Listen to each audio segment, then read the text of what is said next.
우리에게 주시는 하나님의 말씀은 마태복음 16장 13절에서 20절 말씀입니다. 예수께서 빌립보 가이사랴 지방에 이르러 제자들에게 물어 이르시되 사람들이 인자를 누구라 하느냐? 이르되 더러는 세례 요한, 더러는 엘리야, 어떤 이는 예레미야나 선지자 중에 하나라 하나이다. 이르시되 너희는 나를 누구라 하느냐? 시몬 베드로가 대답하여 이르되 주는 그리스도시요 살아계신 하나님의 아들이시니이다. 예수께서 대답하여 이르시되 바요나 시몬아, 내가 복이 있도다. 이를 내게 알게 한 이는 혈육이 아니요 하늘에 계신 내 아버지시니라. 또 내가 내게 이르노니 너는 베드로라. 내가 이 반석 위에 내 교회를 세우리니 음부의 권세가 이기지 못하리라. 내가 천국 열쇠를 내게 주리니 내가 땅에서 무엇이든지 매면 하늘에서도 매일 것이요 내가 땅에서 무엇이든지 풀면 하늘에서도 풀리리라 하시고, 이에 제자들에게 경고하사 자기가 그리스도인 것을 아무에게도 이르지 말라 하시니라. 아멘.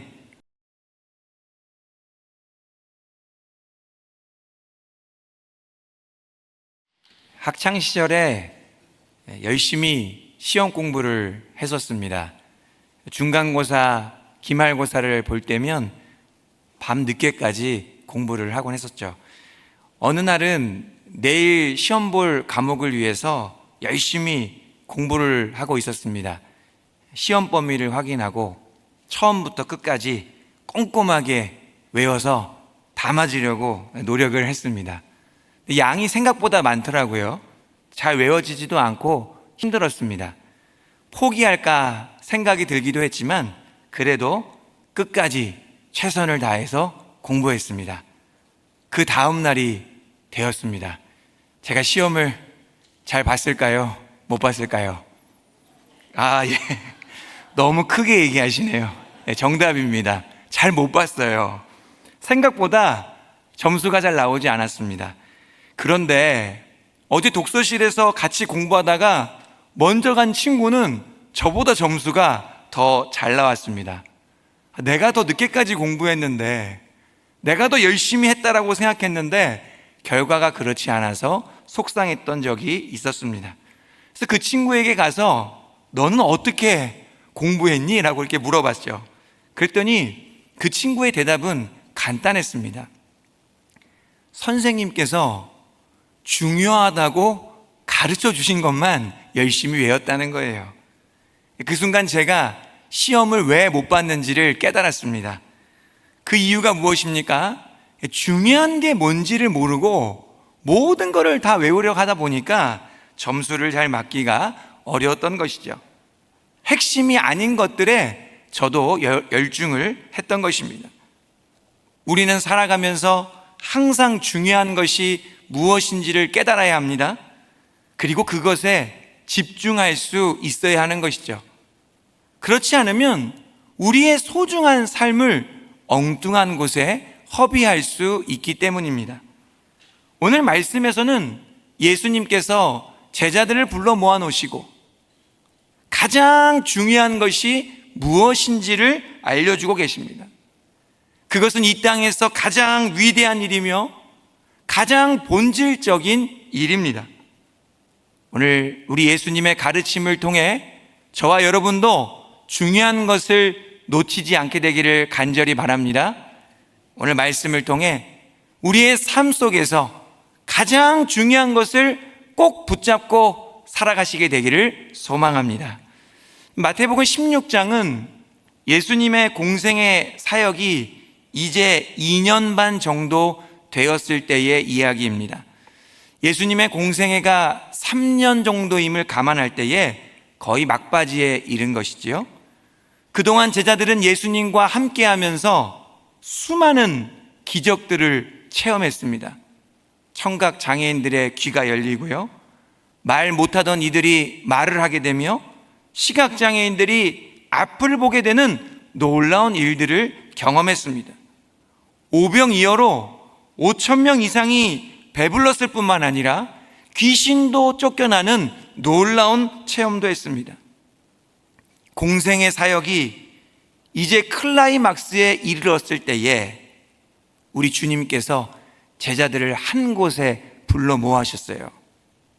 그리고 진짜 중요한 질문을 던지셨습니다. 그것이 오늘 13절부터 15절 말씀에 나오는데요, 우리 13절부터 15절 말씀 함께 받들어 읽겠습니다. 예수께서 빌립보 가이사랴 지방에 이르러 제자들에게 물어 이르시되 사람들이 인자를 누구라 하느냐? 이르되 더러는 세례 요한, 더러는 엘리야, 어떤 이는 예레미야나 선지자 중에 하나라 하나이다. 이르시되 너희는 나를 누구라 하느냐? 아멘. 예수님께서 제자들에게 처음 하셨던 질문은 사람들이 예수님을 누구라 하느냐 였습니다. 이에 제자들은 사람들에게 들은 대로 예수님께 답변을 했죠. 그러자 이제 예수님께서는 제자들에게 단도직입적으로 한 번 더 물으십니다. 다른 사람들 말고 너희는 나를 누구라 하느냐? 예수님이 누구신지 제대로 알고 있느냐는 물음이었습니다. 예수님께서 제자들과 동행하시며 수많은 일들을 행했다라고 말씀드렸습니다. 그러한 시간들을 통하여 우리 예수님께서 제자들에게 알려주고 싶으셨던 것이 무엇입니까? 그것은 바로 예수님이 누군지를 알아가는 일이에요. 예수님께서 행하신 일보다 더 중요한 것은 그 모든 일을 행하신 예수님이 누구신지를 아는 것입니다. 예수님을 진정으로 깨닫는 것이 핵심이죠. 이것을 잘 깨달은 대표적인 사람이 바로 사도 바울입니다. 그는 빌립보서 3장에서 예수님에 대해 이렇게 고백하고 있는데요, 우리 빌립보서 3장 7절 8절 말씀 함께 받들어 읽겠습니다. 그러나 무엇이든지 내게 유익하던 것을 내가 그리스도를 위하여 다 해로 여길 뿐더러 또한 모든 것을 해로 여김은 내 주 그리스도 예수를 아는 지식이 가장 고상하기 때문이라. 아멘. 바울은 예수 그리스도를 아는 지식을 가장 고상하게 여겼다라고 고백합니다. 얼마나 귀하게 여겼는지요. 예수님을 아는 외에는 지식은 다 해롭게 여겼습니다. 배설물처럼 과감하게 버렸죠. 사실 바울이 어떤 사람이었습니까? 예수님을 믿는 사람들을 핍박하는 사람이었죠. 예수 믿는 자들을 잡아다가 옥에 가두고 신문하고 돌에 맞아 죽게 했던 사람이었습니다. 그랬던 그가 다메섹으로 가는 길에 누구를 만나게 되었습니까? 예수 그리스도를 만났죠. 호련히 하늘로부터 빛이 내려오는데 한 음성이 들립니다. 사울아 사울아 내가 어찌하여 나를 핍박하느냐? 이에 바울이 대답합니다. 주여 누구시니까? 그랬더니 들리는 음성이 나는 내가 박해하는 예수라, 이렇게 말씀했습니다. 바울이 예수님을 만나게 된 것이죠. 예수님이 누구신지 알게 되자 그의 삶은 180도 바뀌었습니다. 예수님을 미워하는 삶에서 이제는 예수님을 어느 누구보다도 사랑하는 삶이 되었죠. 그러기에 그는 예수님을 아는 지식을 가장 귀하게 여겼던 것입니다. 예수님을 제대로 알아갈 때에 우리의 삶이 변화되는 줄 믿으시기 바랍니다. 그것이 바로 우리가 해야 할 진정한 신앙생활인 것이죠. 교회 공동체 안에는 좋은 분들이 많이 계십니다. 사회적으로 덕망이 높으시고 존경을 받는 분들도 많이 계십니다. 또한 신앙적으로나 인격적으로 훌륭한 분들도 많이 계세요. 그런 분들과 교제하고 그런 분들을 알아가는 것은 참으로 유익하고 감사한 일입니다. 그런데 오늘 말씀에 따르면 우리가 누구와 먼저 교제하는 것이 필요하다는 것입니까? 바로 예수 그리스도이십니다. 진정한 신앙생활은 예수님을 알아가고 그분과의 친밀함을 쌓는 것에서부터 시작되기 때문이죠. 예수님과 교제가 잘 이루어지는 사람들은 다른 사람과의 교제도 잘 할 수 있습니다.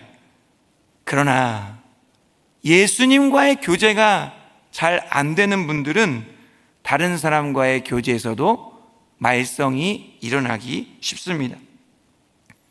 자꾸 대립과 갈등이 일어나게 되고요, 사람들과 함께 지내는 것이 어렵고 힘들고 괴롭기까지 하게 되는 것이죠. 우리 삶 속에 이런 상황들이 일어나게 된다면 우리는 무엇을 해야 됩니까? 우리의 영적인 상태를 점검해야 되겠죠. 그것이 바로 무엇입니까? 내가 지금 예수님과 친밀하게 교제를 잘하고 있는가?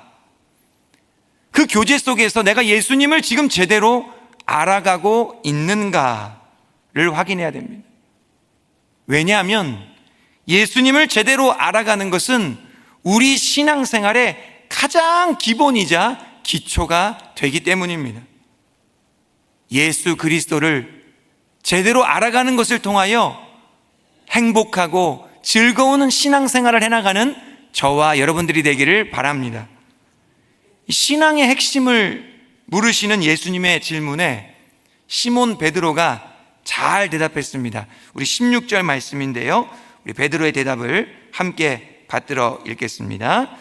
시몬 베드로가 대답하여 이르되 주는 그리스도시요 살아계신 하나님의 아들이시니이다. 아멘. 시몬 베드로가요, 예수님께서 내신 문제를 정확하게 맞췄습니다. 예수님은 그리스도시요 살아계신 하나님의 아들입니다. 이렇게 고백했죠. 예수님께서 그리스도시라는 것은 참 구원자라는 것을 뜻합니다.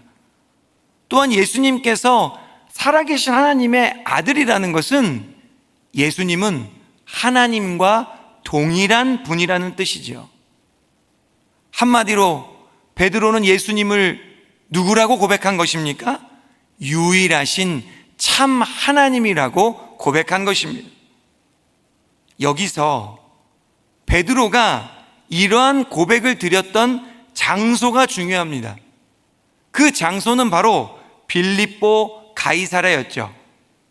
이 빌립보 가이사랴는 고대 근동에서 대표적인 우상 숭배 지역이었습니다. 그 지역에는요, 여러 나라들에서 온 우상들이 가득했습니다. 또한 그 빌립보 가이사랴 지역 한복판에는 로마 황제의 신전이 있었죠. 로마는 황제를 신격화하여 우상하는 나라였습니다. 이를 거부하면 체포하고 투옥했죠. 황제 숭배를 강요하기 위해 고문도 서슴지 않았고요, 끝까지 거부한 사람들은 공개적으로 처형을 했습니다. 예수님께서 그러한 빌립보 가이사랴 지역에서 제자들을 불러 모아놓고 질문하신 것입니다. 세상의 강력한 우상들을 다 보고 있는 상황에서 그 앞에서 제자들을 향하여 강력한 도전을 주셨던 것입니다. 이러한 우상들 앞에서 너희는 나를 누구라고 고백할 수 있느냐는 것이죠. 고통을 당하고 생명의 위협까지 받을 수 있는 상황에서도 너희는 나를 온전히 고백할 수 있느냐라고 물으신 것입니다. 예수님께서 그런 우상이 가득한 곳에서 베드로에게 최고의 고백을 받으신 것입니다. 오직 예수님만이 유일한 그리스도이시고 하나님의 아들이심을 인정받으셨던 것입니다. 예수님께서는 지금 우리에게도 똑같이 물으십니다. 빌립보 가이사랴와 같은 이 세상에서, 이 세상을 살아가면서 너희는 나를 누구라 하느냐? 만약 이 질문에 대해 잘못 대답하면 손해를 볼 수도 있고 불이익을 받을 수도 있으며 앞길이 막힐 수도 있는데, 그러한 상황 속에서 너희는 예수 그리스도를 유일하신 하나님의 아들로 고백할 수 있느냐는 것이죠. 주님께서는 저희에게 그 고백을 받으시기를 원하십니다. 그 고백은 우리가 주님께 드릴 수 있는 최고의 선물인 것이죠. 세상에서 살면서 아주 중요한 순간에 우리가 베드로처럼 예수님께 최고의 선물을 드리기 위해서는 반드시 필요한 일이 있습니다. 그것은 바로 우리 마음 속에 예수님에 대한 고백이 준비되어 있어야 한다는 거예요. 그 중요하고 긴급한 순간에 갑자기 생각해서 예수님을 고백할 수 있는 것이 아니라 미리 이 마음에 잘 준비가 되어 있어야지만 그 순간이 왔을 때에 당황하지 않고 담대하게 고백할 수 있는 것입니다. 한국 축구 역사에서 가장 중요한 한 사람이 있죠. 바로 박지성 선수입니다. 그는 세계의 강팀들과의 경기 때마다 중요한 골을 넣어서 우리 국민들에게 많은 사랑을 받은 사람이었습니다. 그때마다 이 박지성 선수의 왼발이 여러 번 빛을 발했었습니다. 그런데 사실 이 박지성 선수가요, 오른발 잡이라고 합니다. 오른발 잡이임에도 불구하고 중요한 순간에 왼발을 더 잘 사용했던 것입니다. 거기에는 이유가 있었습니다. 그의 자서전을 보면은요, 이 왼발을 잘 사용하기 위해서 부단한 노력을 했다라고 합니다. 동료들이 화려한 슈팅 연습을 할 때에 한쪽에서 그는 왼발을 훈련했습니다. 발이 공에 대한 감각을 익히게 하기 위해서 이 발등의 구석구석마다 한 군데마다 몇천 번씩이요? 6천 번씩 공을 터치했다라고 합니다. 정말 피나는 노력을 한 것이죠. 그 결과 오른발잡이였던 박지성 선수는 중요한 순간에 왼발로 종결할 수 있었던 것이죠. 예수님에 대한 신앙을 고백하는 일도 마찬가지입니다. 평소에 예수님에 대한 신앙을 그 고백하는 훈련이 잘 되어 있어야만 하는 것입니다. 어떠한 상황과 형편에서도 흔들리지 않고 담대하게 고백할 수 있도록 준비되어 있어야 하는 것이죠. 박지성 선수가 발등의 구석구석마다 6천 번씩 공을 터치하며 훈련했던 것처럼 내 삶의 구석구석마다 예수님에 대한 신앙 고백으로 터치하며 훈련해야 합니다. 그 훈련이 평소에 잘 준비된 사람이 세상의 강력한 가치관들과 우상 앞에서도 당황하지 않고 낙심하지 않고 예수 그리스도에 대한 신앙을 담대하게 고백할 수 있습니다.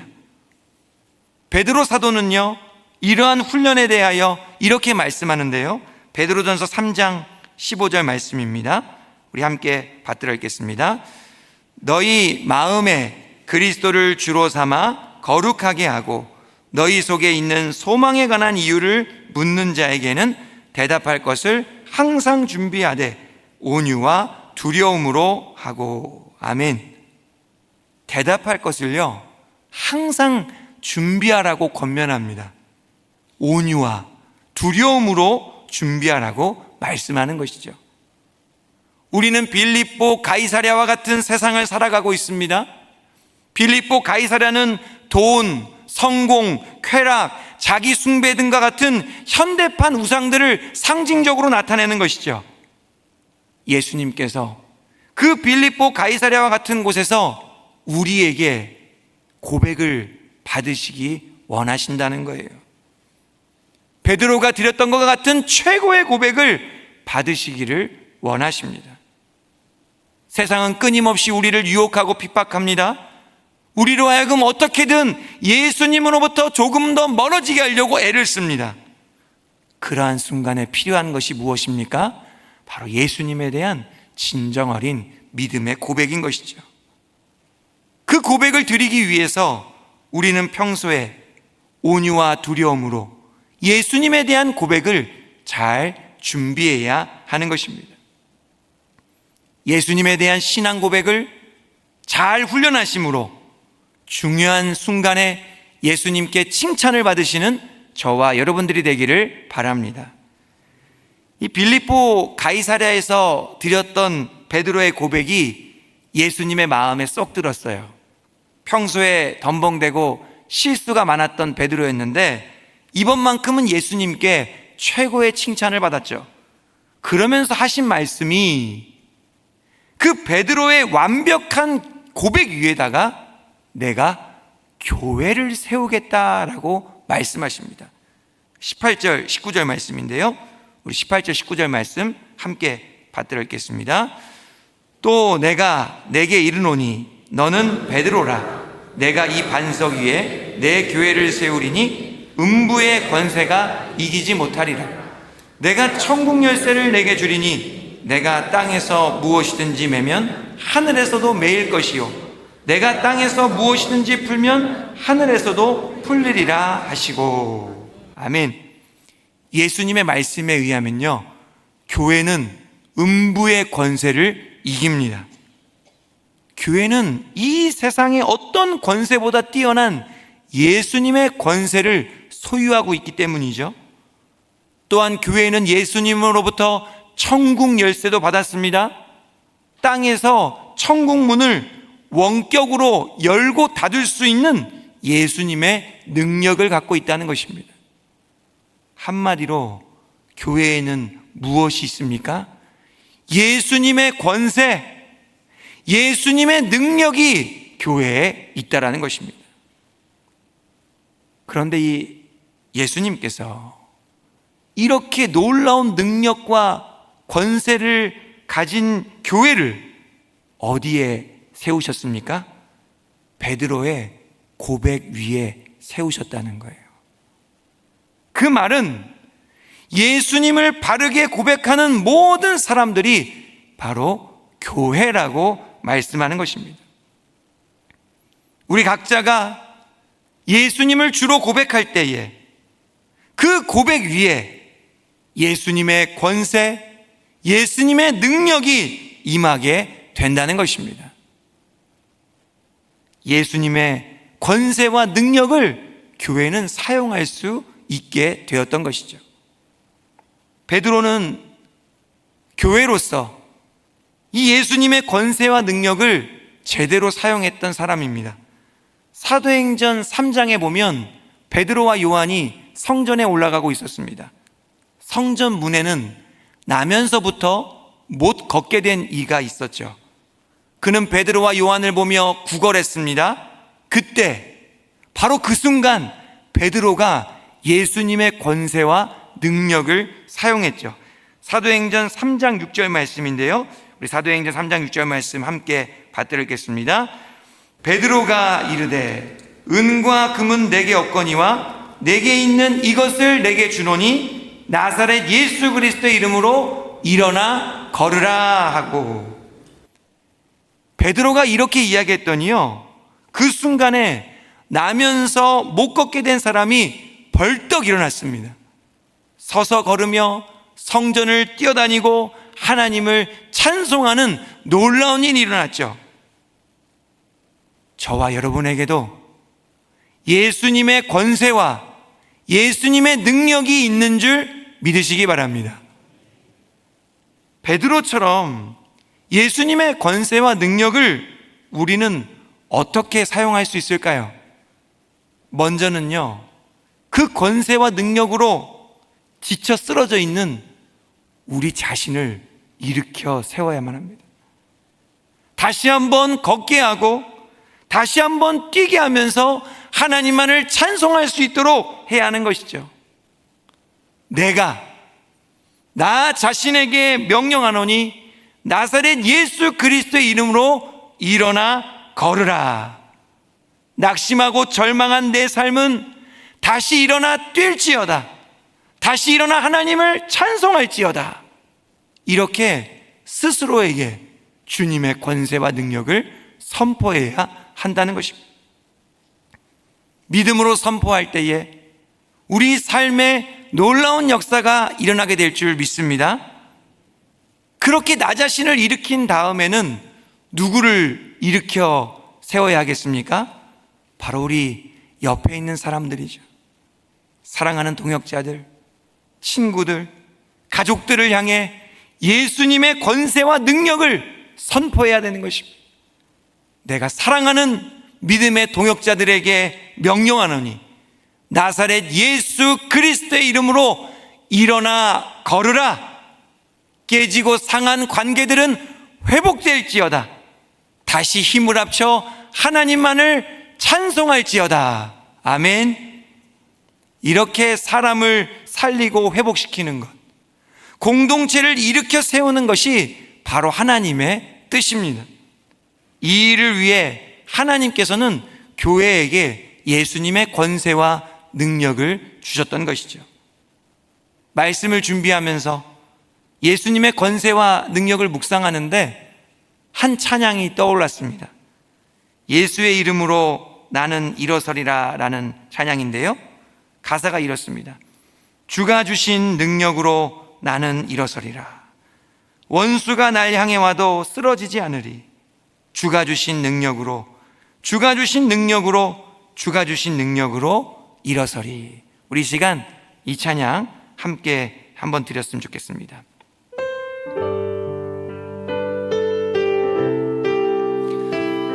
예수의 이름으로, 예수의 이름으로 나는 일어서리라. 주가 주신 능력으로 나는 일어서리라.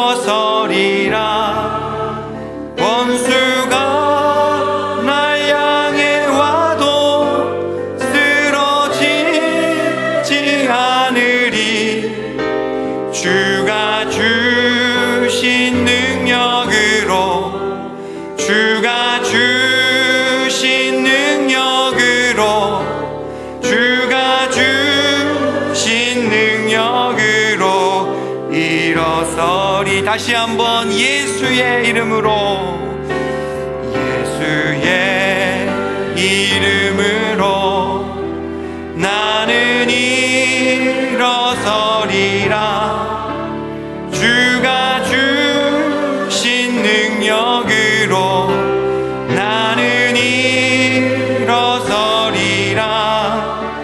원수가 날 향해 와도 쓰러지지 않으리. 주가 주신 능력으로, 주가 주신 능력으로, 주가 주신 능력으로 일어서리. 아멘. 주가 주신 능력으로 다시 일어서시기를 바랍니다. 주가 주신 능력으로 사랑하는 이들을 일으키시기를 바랍니다. 날마다 예수의 이름으로 일어나는 저와 여러분들이 되기를 소망합니다. 오늘 말씀에서 핵심이 무엇이었습니까? 바로 예수 그리스도입니다. 예수 그리스도를 알아가고 예수 그리스도를 고백하며 예수 그리스도의 권세와 능력을 사용하는 것, 그것이 바로 우리 신앙생활의 핵심입니다. 사랑하는 우리 영혼의 가정 여러분, 예수님께서 지금도 우리에게 묻고 계십니다. 너희는 나를 누구라느냐? 이러한 예수님의 질문에 여러분은 어떤 고백을 드리실 수 있습니까? 혹시 어떠한 고백도 없이 교회를 왔다 갔다만 하고 계시지는 않습니까? 예수님을 알아가는 일에 힘을 쓰시기를 바랍니다. 그리고 주님 앞에 진정한 고백을 드리실 수 있기를 바랍니다. 그 고백을 잘 준비하여서 하나님 앞에 중요한 순간에 믿음으로 담대하게 드리실 수 있기를 바랍니다. 하나님께서 그 고백을 받으시고 그 고백 가운데 예수님의 권세와 능력으로 임해 주실 줄 믿습니다. 다시 일어설 수 있는 힘과 용기를 주시고 우리의 삶의 복잡하고 어려운 문제들을 해결해 주실 줄 믿습니다. 예수님 앞에 베드로처럼 진정한 고백을 드리는 저와 여러분들이 되기를 주님의 이름으로 축원합니다. 기도하겠습니다. 은혜로우신 하나님 아버지, 감사드립니다. 말씀을 통해 예수 그리스도에 대한 고백의 중요성을 깨닫게 하시고 예수 그리스도에 대한 신앙 고백을 하나님 앞에 드리며 살아가기로 결단하게 하시니 감사드립니다. 주님을 알아가는 일에 더욱 집중하는 우리가 되게 하여 주옵소서. 예수 그리스도를 고백하는 훈련을 게을리 하지 않게 하여 주시옵소서. 그 고백을 통해 하나님의 권세와 능력을 경험하게 하여 주시옵소서.